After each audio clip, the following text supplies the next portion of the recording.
another episode of pure chaos and pure fever dreams and just any other wording that you can use to describe the trip that we essentially went on throughout the first episode. Really entertaining overall. Great chemistry between the characters, great animation all around, great character designs. Just so much to like and not really a lot to dislike. Well, there being certain things, but those being more on preference ends, I would argue, of, you know, if things made you uncomfortable or not. I'm left thinking that it was great anyway, so there's nothing really that I have negative to say, and I'm just really excited to see what more they really have in store for us and what there is for us to kind of get into here. I don't know the type of story that we're really gonna fall down here, right? Are we going to continue down a path or begin going down a path, I guess I should say, where we build up characters and we make this like a really strong character driven story, and we get really invested in them and their dreams and their connection together and a whole bunch of stuff like that? Or is it just going to be more of a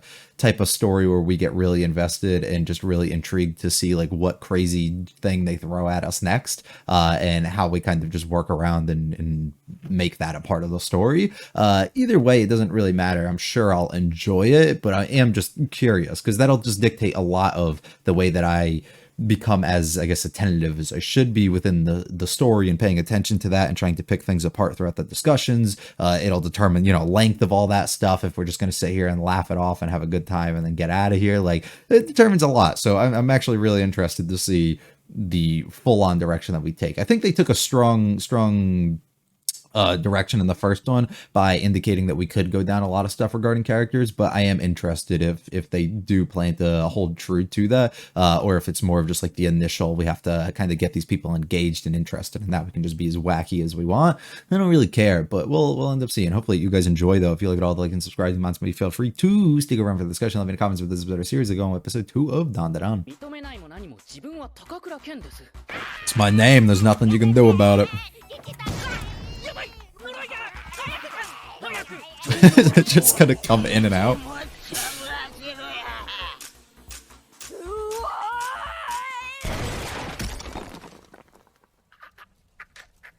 What the fuck? From the ground? Yeah, we should. I think that rule's okay. What are you gonna call him then? Can you just call him Ken, or is that gonna be like too weird for you?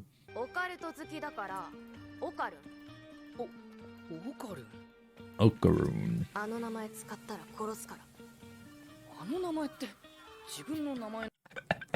I'm calling him Ken. I don't care. Yeah, I mean.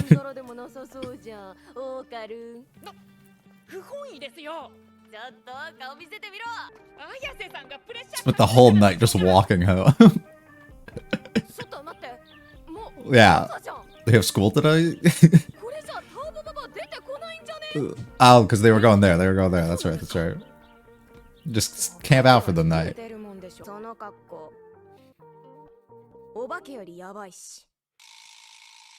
The dog's just coming straight through in the shoes. This is where you live?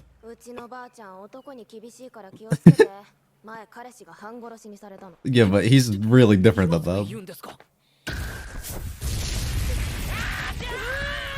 What? Oh, that's because he has it in him, right? You can't cross the barrier.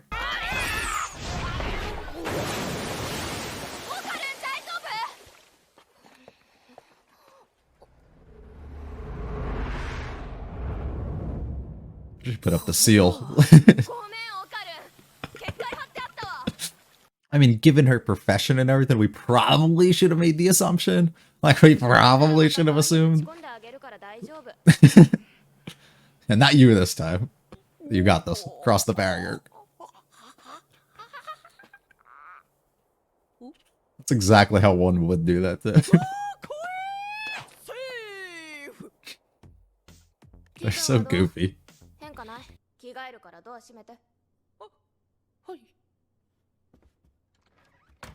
You can get your clothes back. I mean, look at him, though.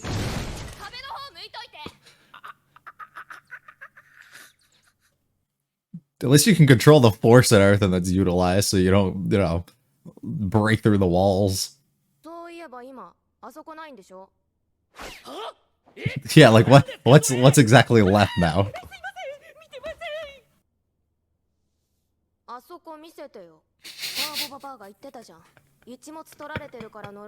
Why do we have to? Can he at least look on his own? Oh, there we go.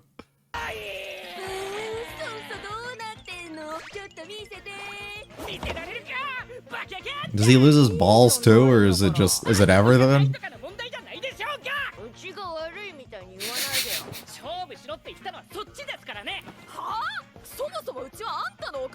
Right.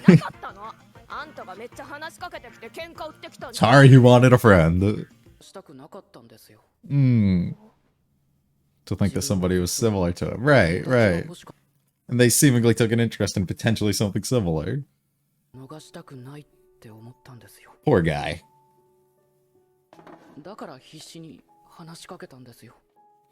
And then you just started calling him names. Yep.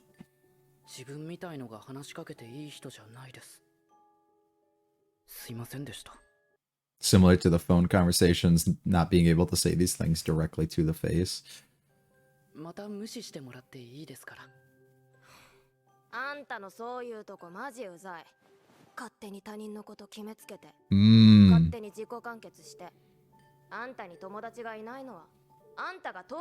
anyone that you've ever probably kept close to you has just kind of walked over you because you've allowed it.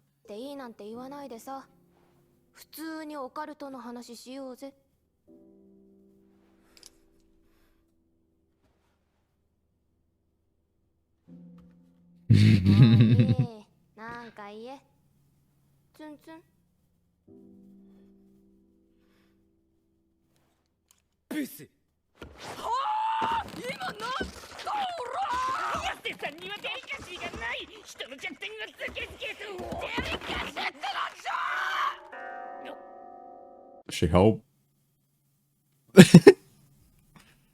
Oh no.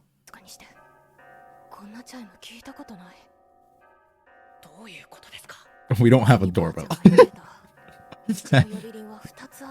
Oh, we have two.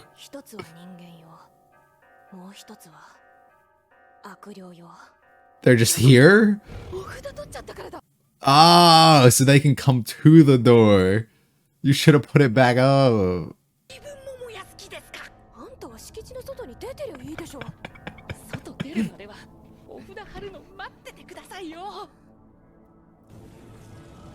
It's not even a physical. Oh my fucking god.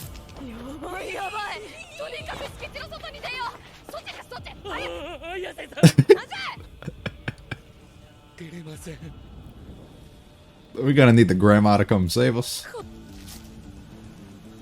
Uh-oh.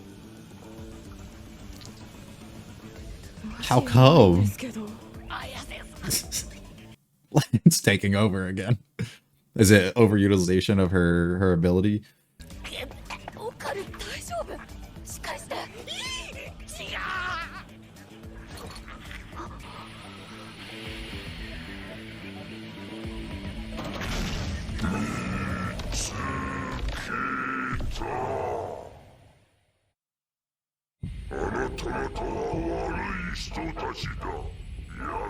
Promise?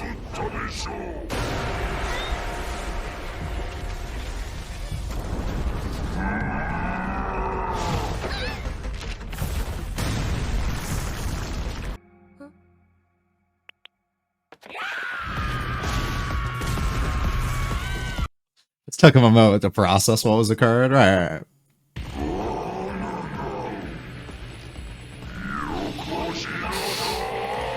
So that, okay. So that's just like the constant. Okay. Why are they all so weird?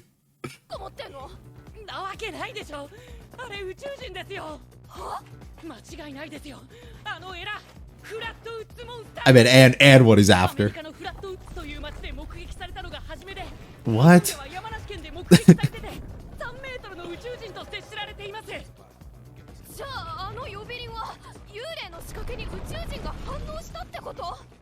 I guess they're one and the same in some sort of way. Well, you don't have anything to give him, so like, what do you do?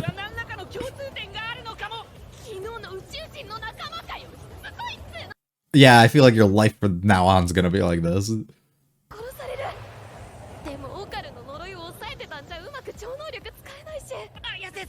Just let it out. Can you fight it while you're like this?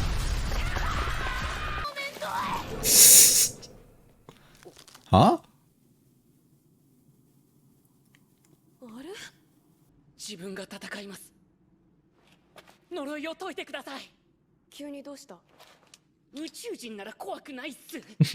They're not real after all.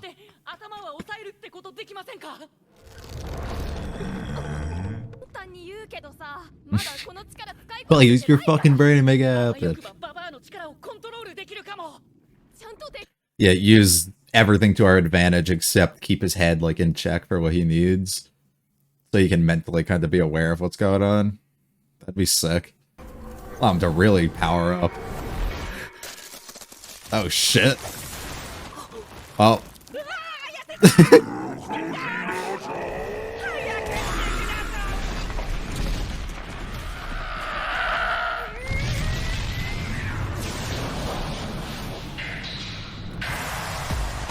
Oh fuck. That was way different than what I thought was about to happen.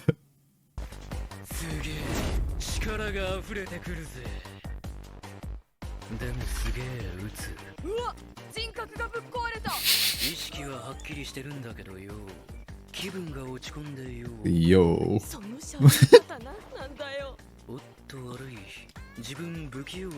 Yo.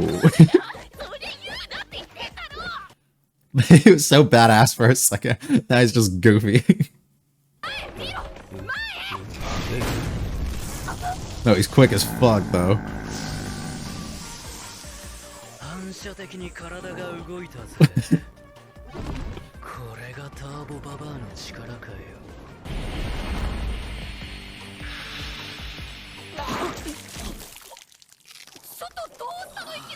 First time you use the guy, man.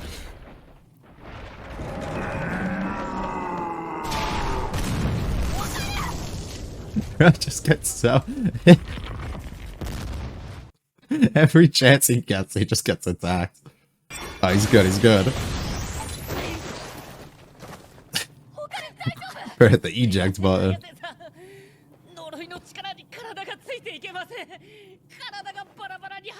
Right, because you're not used to it, but the more you do, you'll probably build up a tolerance. You'll be able to work through it, you know?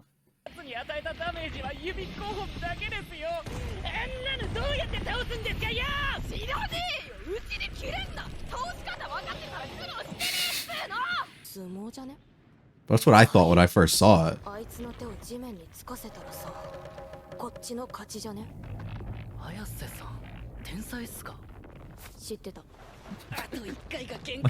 already knew that, but thanks.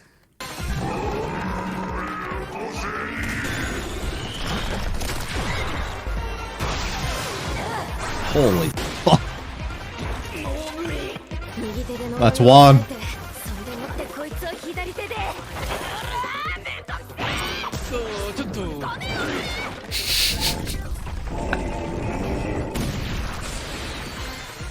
Nice. And before there's something else. Okay. So much for our fucking plan.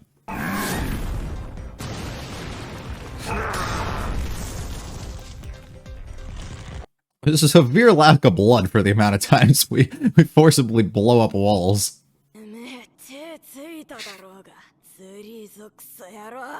You can't just fucking grow legs. Is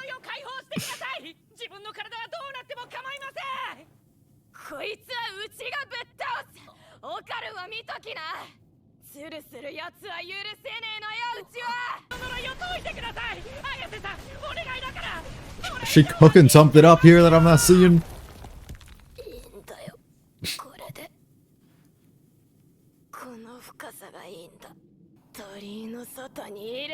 Oh.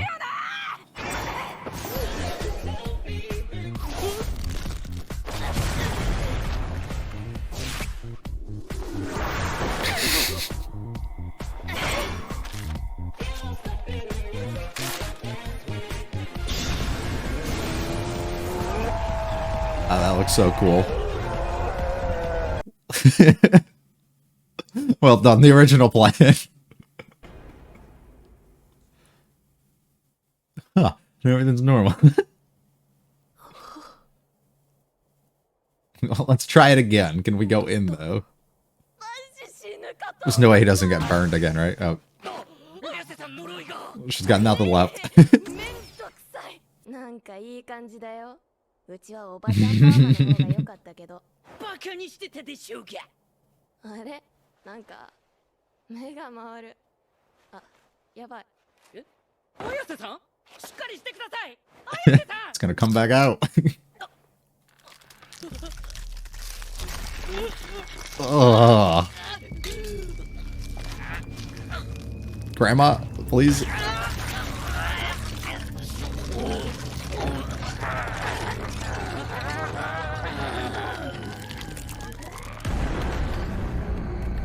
More craziness continues onwards here, and we do a excellent job, I think, of just kind of continuing on from exactly where the last episode ended, not really having any time or anything left in between it, and just carrying on from that direct point, which feels like it probably should be, which I feel like also a lot of shows more so should. It feels like sometimes you get into new episodes and they feel so like disconnected. If you're not like in an arc, but you're in like an episodic type of thing, and they feel almost like entirely disconnected from where you previously left off, that I really like especially here still at the beginning and still setting and establishing so much, which is really what this episode still is. While the first one is like really to hook you in, this continues on with the establishment of where we're kind of headed with the story and what you should probably be really staying around for. So they continue onwards from the day-to-day that, or from the first day that we essentially get onwards to here, to be able to go back home, to be able to go to ISA's home, and then be able to drop little hints here or there for things that might be coming, be able to meet the grandma, being able to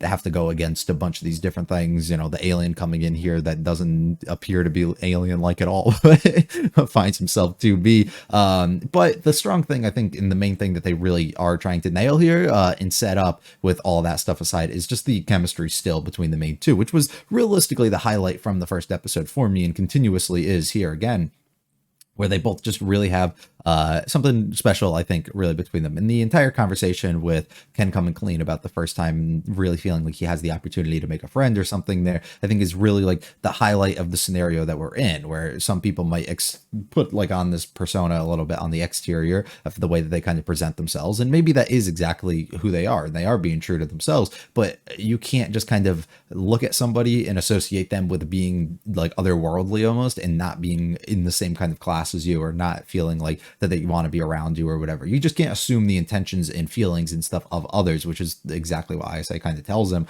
And we get that perfectly, I think, laid out here, which two people who are very different, but do have the ability to connect and definitely have the ability to be able to relate on some sort of level. And we learn a lot from ISA throughout the entirety of this too, with, I mean, her constant yelling at him for, you know, just putting himself down in the way that he kind of does things, even though he gets a little upset about being like, you can't just like call out other people's feelings like that in front of them. Well, you can. Why not? And that's exactly who she is. She's a pretty straight shooter with most of the stuff she does. And we get that continuously throughout the episode, where she is willing to help him out and suppress his curse no matter what. While she could easily just let that out and let that fully consume him and do all of this, we're seeing like a side of her that is willing to help and willing to work with somebody else, you know, that does show a little bit, you know, that they might care a little bit about a person, despite the way that they might display themselves or put themselves out there to others, and just the kind of her attitude and everything that she carries herself with. It can be a little bit like indicating of like other things, but instead we don't necessarily see that within the personality, which fully comes down to making those assumptions and stuff about the way that people feel and stuff, without actually being able to speak on that and knowing and learning a little bit about her, which has been really fun so far. I can't particularly say there's tons I want to talk about for the episode, but I think the constant gag of him going in and out works as establishment for here, for where we're kind of headed, until we get like full on transformation from him, and then it like works as like a one more like kicker, like once we kind of finish that out with the episode. But I think at some point needs to be dialed down or worked on to be able to contain it in some sort of way before the joke becomes way too stale. I mean, it was spammed, like, and I mean spammed this episode. And it was funny the first few times, and then it started becoming less and less as times continued onwards. But I do think that they have themselves in a position where we can realistically do something and establish that it is something that's fully capable to be able to take over. I mean, we get that when we have the transformation that he takes on and then his struggle with it. I mean, she starts bleeding from the nose and everything at one point too. It's the difficulties that you take on typically with a lot of people when you learn a new power, but it works perfectly when you learn something. Even in real life, you have struggles at first. I mean, we could take a simple example of like running, right? You start running right now, you go outside and I tell you to run like a mile in a certain amount of time, right? And you have to like give it your all. You might gas out at a certain point. You might be perfectly fine doing it at a certain point, but you all can only do it, and like you only have so much capability of what you can actually do. But you continuously work, you get stronger and stronger as you do it, and eventually over the course of say a month, your time's going to greatly increase and your body itself is going to be able to contain and deal with that so much more, which is exactly what they're dealing with here. It's two people who have taken on these things that their body isn't physically ready for them to, and they haven't really utilized it, and then you spam it over and over. What do you think is going to actually happen? It's not going to be good for you, you know? So you got to learn your limits, and you got to increase that as time goes on, and your body begins to adapt and learn that you can, you know, be capable of doing it. So you got to keep pushing your limits more and more at a reasonable rate, of course, to be able to allow it to go through and work, which is kind of what we are setting up here, which is why I made that note about the him like having the Turbo Granny kind of pop out at certain moments, right? It just is something that will naturally happen within, you know, the way that we're presenting it here, but it will slowly over time, you'd assume, be able to kind of go away, and you'll learn to suppress it a little bit more, and you also learn to become a lot more capable within fights. Now we're going to assume the fights get harder and harder as time goes on, because I mean that's just naturally, I think, that way that things go. You just get harder and harder enemies as you get stronger, but we can also do things to display that we are way stronger from where we were in a fight like this that might have been extremely easy for them to figure out and do had we started this at episode 12 or something, you know what I mean? So there's definitely like room for growth and stuff, which I think is like beautifully being kind of portrayed so far, which I'm excited for to see how that kind of develops as time goes on. I always find it so funny how we had like 90 different times where somebody used something to like blast them against the wall, and not one time did we have any like blood or anything really coming out of like a head or like anything from it. They all just kind of tanked everything that was occurring. This is really fun. I like the style of doing this, of just going in and out and changing the different angles, or not angles, but like the squares and rectangles and everything that they do is they're just messing around with each other. And we're doing a time lapse essentially of their journey back home, or their journey to the cave to eventually go and win him his banana back, right? But he's not not able to, as it's actually daytime, so we gotta get the fuck out of here. Grandma's really hard on everybody. You gotta be careful. I have a feeling she probably won't be. Well, maybe she will. He's very different, right? But at the same time, like from everybody else, it's seemingly that she's probably brought back before. But at the same time, he does have this curse in him, so like it might be a little bit of a problem. I don't know, especially with her. Like she might take a little bit of an issue with it. And we introduced the seal and everything right away. I love him walking through and just burning up, and then like his natural like. This is exactly what you would do. You'd be in fear of doing it, and you'd be like reaching out from like an angle. You'd be like afraid to like go through. Really funny with her being like, "See,"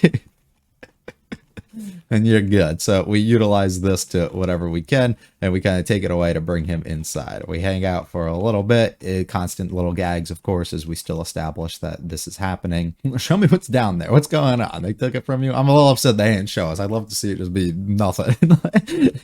But it's all right. Refusal to show it. Don't make me sound like I'm bad. I was just talking to you. Didn't want to miss my chance to make a friend. Nobody ever wanted that before, and I was desperate. So of course I'm gonna reach out. You're so different, and there's no way that somebody like you would like me, right? That's the common thing. It's natural. I mean, we've seen that in so many other shows, of course. But that's also how it is. Some people will latch onto this only opportunity they feel like they can get. But also, he's been brought up his entire life here, where he's been kind of picked on and bullied for exactly the things that he likes and who he is. So if you have somebody actually approach you and potentially take an interest in those things, you're gonna grab onto it with everything you fucking got. You know what I mean?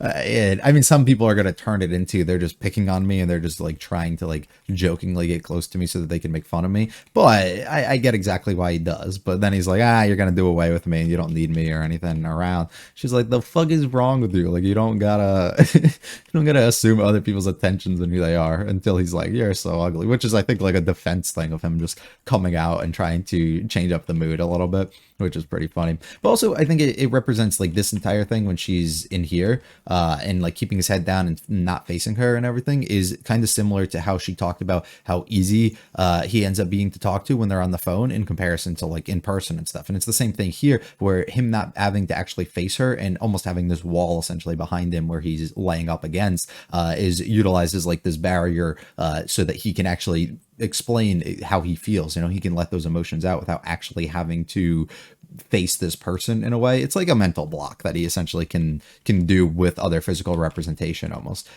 which works out really well. Bill, somebody's here. Yeah, we have a different chime for when different spirits and stuff show up, so this could be bad, and we did bring it inside and fuck up. So we create the plan to go around it and try and get this up, but didn't really have the opportunity to. I love the ability to instantly just go gray here, or all black and white, and it works really well because it allows any color that you need to pop. They didn't do it. I thought they were going to do it like blood in certain things, and they didn't do it, but they decided to use it on his first full on out like transformation that he does here, like when we do this to kind of really represent something. Same thing with the eyes and everything, and I think that works really well. We do it again later when we switch into something with everything being red, and then we do it like when we pop back out again into like the actual like real world, I guess we can call it. So it works extremely well. Like it's really an awesome thing. It's similar to like first episode Zom 100 stuff before all the color kind of comes in, and I think that it's spot on, and it'll work very well for a variety of these fights. I don't know if they plan to fully intend that, but the utilization of color overall, I think here has been really spectacular throughout the 2 episodes, and really creating like a certain sort of mood that they're really going for, and I think it works extremely well. Learning that we can like semi kind of get ourselves back and suppress certain things and take over and do whatever. So he kind of has this strong idea of what we should possibly do, and we get a full-on transformation, which is great for him. And he's pretty fucking badass when he does it. They draw him to look really sick. He's extremely fast. He's got so much power. Everything's great until we go into this, and now he's just goofy goofy as fuck, which is a constant thing, right? This is going to be, it's not going to be inner dialogue between the characters in the middle of fights, like, you know, your standard shonen where you're like thinking about or talking about the other person, or even talking to your opponent and stuff. It's not even going to be that. It's like them constantly just like bickering and joking around with each other while they're in the middle of these serious situations to kind of relieve the mood a little bit. I think is really fun though. Works itself out. We're only able to take out the fingers, but we're pretty fucked up now. I don't think we're that capable of doing too much more. But then we use our minds and we're like, wait, this guy's a sumo wrestler, which is kind of what I already assumed. I wish I said it, because now I'm gonna look like I'm just saying things, but I wish I said it earlier. But like the moment we saw him, just his movements and everything and how big he was and like the way he was built, that's kind of the feeling I was getting off of that. So their goal is to make him fall, right? And make him, his hand touch the ground, and we can essentially kind of win here if we do it. We use one last blast between everybody involved, thinking that this will let us win, and then somehow he just gets his fucking legs. And she is pissed. You are absolutely fucking cheated. But she uses her brain here, which is really excellent. Also, I love his hair constantly developing and changing throughout this, throughout the fight. It's not even something I noticed in the moment till like we snapped kind of out of this, but I think it works really well. And it's nice that we don't keep everybody kind of static throughout it, because that happens a lot, especially when dudes have like the craziest like slick back hair and shit, and it just stays perfectly fine throughout like fights. It's always so like insane to me. But she's able to create enough of an area for her to get outside of where they need this barrier to go up, be able to go all the way back and pull him forward to her, and then put it back up, and we get a really cool drawing to show it burning up in flames as we are able to complete victory, immediately switching into this mode, which looks excellent, of course, and everything should be good. Little jokes and stuff between them. She passed out. Oh, fuck about that, buddy. Everything's about to go bad. See, and then this is what I meant when they switch to the red, which looks great. So now what the fuck does Ken do? I mean, now in the position he's in, I guess what does Aisei do as well in the position that she finds herself in? Nothing, because she's kind of passed out. But where does he go from here and what happens? My guess would just be the grandma actually shows up and has some sort of abilities or things that she can actually do to go up and fight against this and then suppress it and bring him back. And then we learn a little bit more and we like fully establish, all right, we're going to like lock in now and we're going to go try and defeat the Turbo Granny and do what we got to do. It would be my guess. I don't know entirely how possible that all is, but we'll just have to wait and see. It was very fun as always. I hope you guys did enjoy. If you liked it all, the like and subscribe to me, feel free to check out the videos and channel. Leave comments with this video series. I'll be back for episode 3 next week. Have a great one. Peace.